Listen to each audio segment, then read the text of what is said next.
आज का हमारा सेकंड टॉपिक है 9th क्लास की फ़िज़िक्स का सेकंड टॉपिक है फ़िज़िकल क्वांटिटीज़। ठीक है, तो फ़िज़िकल क्वांटिटीज़ को समझने के लिए सबसे पहले आपको ये समझना ज़रूरी है कि मेजरमेंट है क्या या मेजरमेंट क्या चीज़ है। ठीक है, so measurement is a comparison between an unknown quantity and standard to see how many times as big it is.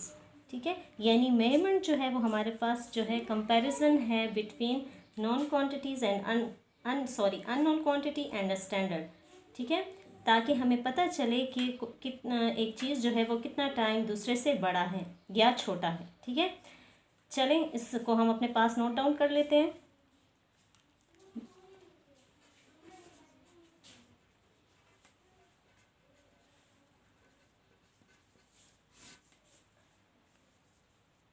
Measurement is a comparison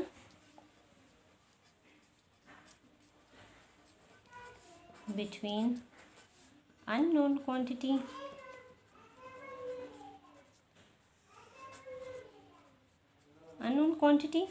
and standard। ठीक है, standard to see how many times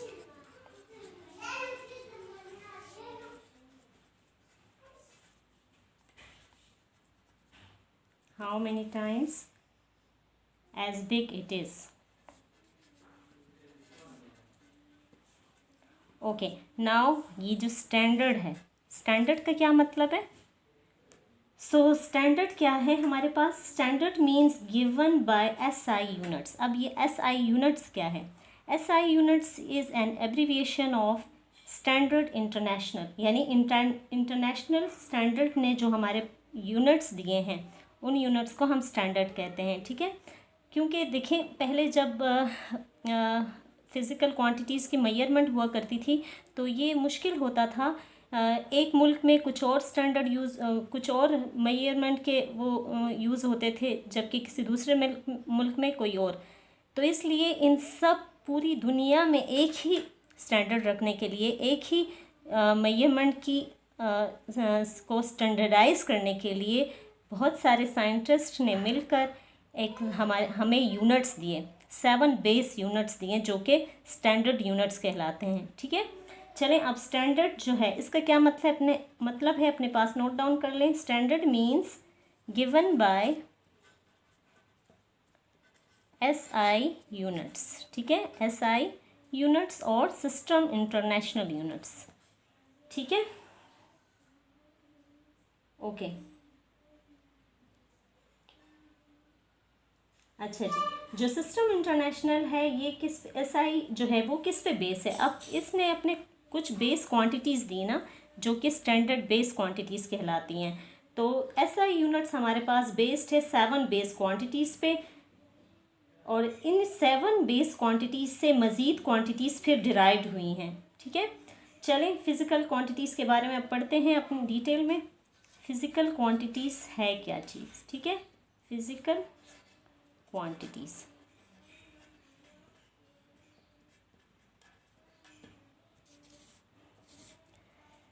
अच्छा जी, physical quantities को अब हम define करते हैं कि physical quantities क्या हैं। ठीक है, so physical quantities, all the quantities which can be measured are called physical quantities, यानी तमाम वो क्वांटिटीज़ जिनको हम मेजर कर सकते हैं, जो मेजरेबल हैं, उनको हम फ़िज़िकल क्वांटिटीज़ कहते हैं। ठीक है, in physics we study only those quantities which can be measured and defined, यानी फ़िज़िक्स में हम सिर्फ उन क्वांटिटीज़ को पढ़ते हैं, क्योंकि फ़िज़िक्स का नेम से ही आपको जाहिर है ना फ़िज़िक्स।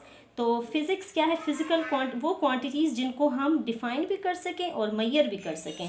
ठीक है, quantities like length, mass, time, density, temperature can be measured, therefore these quantities are called physical quantities. ठीक है, चलें इसको हम अपने पास नोट डाउन कर लेते हैं ताकि आपके पास छोटे से नोट्स तैयार हो जाएं, जिनको आप स्टडी करके मज़ीद उसमें डीप फिर आगे स्टडी कर सको। ठीक है, फ़िज़िकल क्वांटिटीज़ को डिफ़ाइन कर लेते हैं। All those quantities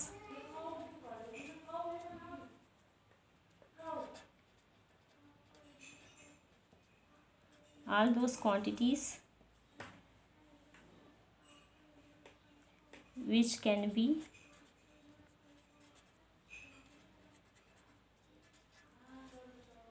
defined and measured। ठीक है, जो कि हम डिफाइन भी कर सकें और उनको मेजर भी कर सकें, वो हमारे पास क्या कहलाती हैं, फिजिकल क्वांटिटीज़ कहलाती हैं। ठीक है, ओके, लाइक, ठीक है, सच दैट हमारे पास कौन कौन सी होंगी, लेंथ को हम मेजर कर सकते हैं ना। ठीक है, कोई भी लेंथ हो हम उसको मेजर कर सकते हैं। लेंथ है, मास है, ठीक है, टाइम है,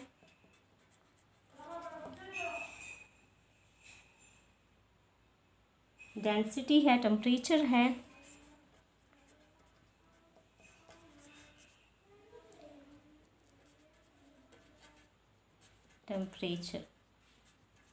ठीक है,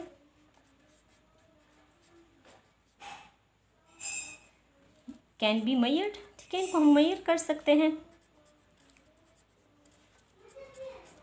सो अगर हम मेजर कर सकते हैं, so these are called physical quantities.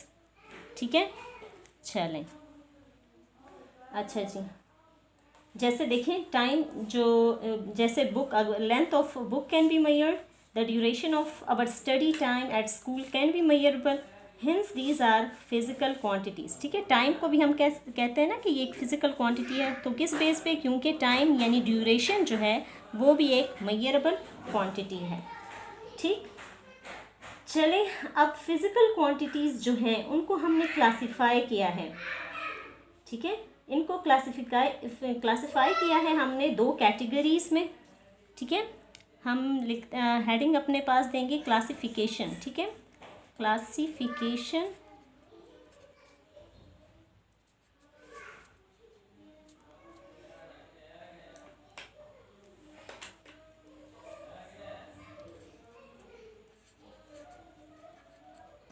Of physical quantities.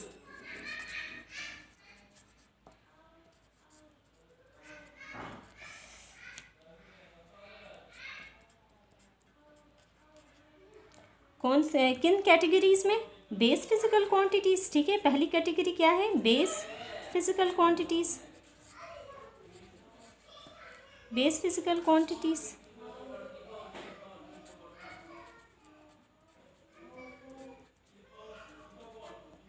और दूसरी है हमारे पास, ये हमारे पास बेस है, दूसरी हमारे पास है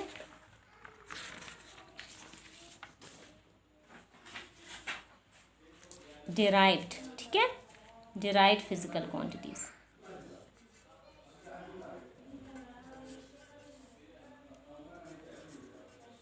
डिराइव्ड फिजिकल क्वांटिटीज़।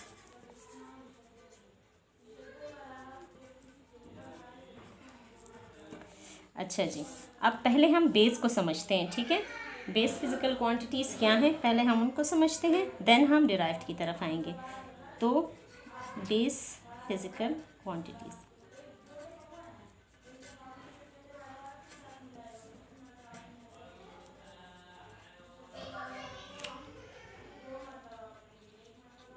सही है। अच्छा जी, बेस फिजिकल क्वांटिटीज़ कौन सी हैं, minimum number of physical quantities selected and their units are defined and standardized such that in terms of which all other physical quantities can be expressed are called base quantities। ठीक है, अच्छा, base quantities कौन सी हैं, base को हम अपने पास note down कर लें पहले। ठीक है, क्या है हमारे पास, मिनिमम नंबर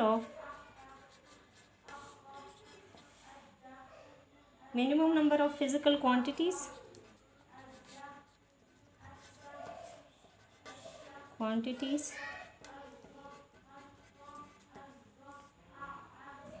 सेलेक्टेड। ठीक है, इनको सेलेक्ट किसने किया है, एसआई में हमने पढ़ा ना, जो हमारे पास एसआई यूनिट्स जो हैं यानी सिस्टम इंटरनेशनल ने इनको सेलेक्ट किया। ठीक है, minimum number of physical quantities को selected and their units are and और उनके यूनिट्स को भी डिफ़ाइन किया, सेलेक्ट करने के बाद और उनके यूनिट्स को भी डिफ़ाइन किया। And their units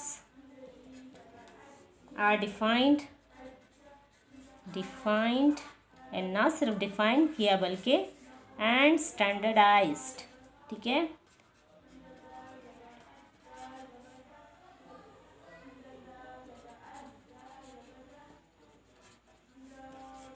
such that in terms of which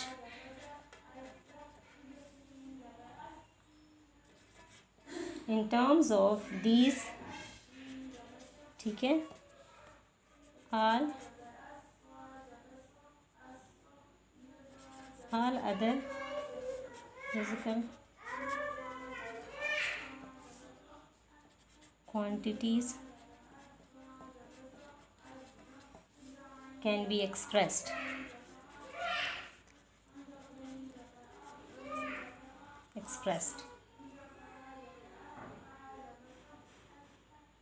are base physical quantities, ठीक है, are called base physical quantities।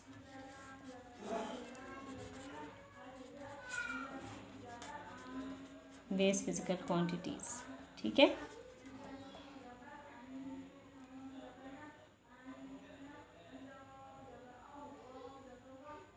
Okay, अच्छा, अब इन बेस फिजिकल क्वांटिटीज़ को डिफ़ाइन करने और स्टैंडर्डाइज करने के बाद इनके लिए यूनिट्स भी डिफ़ाइन किए गए, ठीक है, जिनको बेस यूनिट्स कहा जाता है, ठीक है।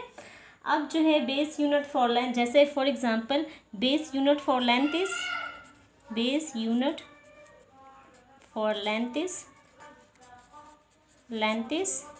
मीटर, पता है ना हमें, ठीक है। जैसे देखें, पहले तो एसआई यूनिट्स ने जो है हमें 7 बेस क्वांटिटीज़ दी, ठीक है। फिर उन क्वांटिटीज़ की आगे हमें यूनिट्स भी बता दिए। जैसे हमारे पास लेंथ के लिए यूनिट रखा मीटर, ठीक है, तो meter is a unit for base physical quantity which is length, ठीक है। अब दूसरा है हमारे पास डिराइव्ड फिजिकल क्वांटिटी, ठीक है। डिराइव्ड फिजिकल क्वांटिटी क्या है?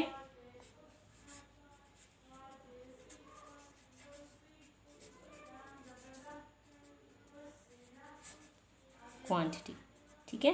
डिराइव्ड फिजिकल क्वांटिटीज़ कौन सी हैं? जो कि इन बेस फिजिकल क्वांटिटी से आगे डिराइव हुई हैं, ठीक है। कैसे डिराइव हुई हैं? या इनको आपस में डिवाइड करने से या मल्टीप्लाई करने से। Quantity derive from multiplying and dividing base quantity are termed as derived quantity, ठीक है। फॉर एग्जांपल, जैसे लेंथ है ना, लेंथ इसका डिराइव्ड क्या होगा? लेंथ हम जो है अगर वॉल्यूम फाइंड करना चाहें, quantity derived from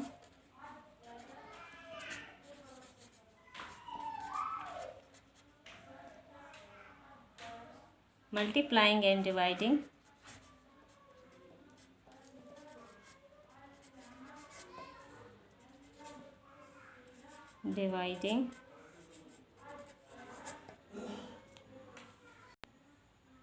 base quantity, multiplying and dividing base quantity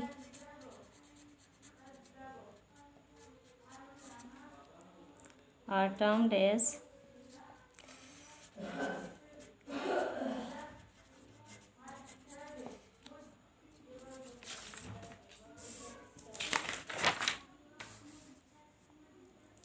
derived quantity।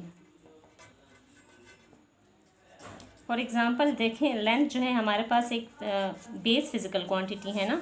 अब अगर हम फॉर एग्ज़ाम्पल कोई बुक है, उसका वॉल्यूम हम फाइंड करना चाहते हैं, तो ज़ाहिर है हम लेंथ को यूज़ करेंगे ना, क्योंकि वॉल्यूम जो है वो क्या है हमारे पास? वॉल्यूम का फॉर्मूला है length multiply breadth multiply height, ठीक है। अब हाइट को भी हम लेंथ में ही फाइंड करते हैं, ठीक है, और जो मोटाई होती है बुक की वो भी हम लेंथ में ही करते हैं, और लेंथ तो ऑलरेडी लेंथ में ही होता है। तो अगर देखा जाए तो ये तीनों हमारे पास लेंथ हैं, ठीक है, यानी 3 लेंथ्स को आपस में मल्टीप्लाई करने से हमारे पास वॉल्यूम आ जाता है। तो वॉल्यूम क्या है? वॉल्यूम हमारे पास एक डिराइव्ड क्वांटिटी है। ठीक है, जब हम तीनों लेंथ्स को मल्टीप्लाई करते हैं, फॉर एग्जांपल 2 × 3 × 4, तो इन तीनों को मल्टीप्लाई करने से जो रिज़ल्ट आता है वो हमारे पास वॉल्यूम होता है। ठीक है, तो अब ये वॉल्यूम जो है ये है तो लेंथ ही, लेकिन चूँकि ये एक लेंथ को 3 दफ़ा मल्टीप्लाई करने के बाद आया है तो ये हमारे पास क्या कहलाता है? डिराइव्ड क्वांटिटी ये कहलाती है। ठीक है, so this is derived quantity, यानी बेस क्वांटिटी को या तो मल्टीप्लाई करने से मोर देन 2 टाइम्स या डिवाइड करने से जो रिज़ल्ट आता है, जो चीज़ आती है, वो हमारे पास डिराइव्ड क्वांटिटी होती है। ठीक है, और उसका फिर अपना यूनिट होता है। सो आज के लिए इतना काफ़ी है। Okay dear students, next topic तक इजाज़त दीजिए। अल्लाह हाफ़िज़।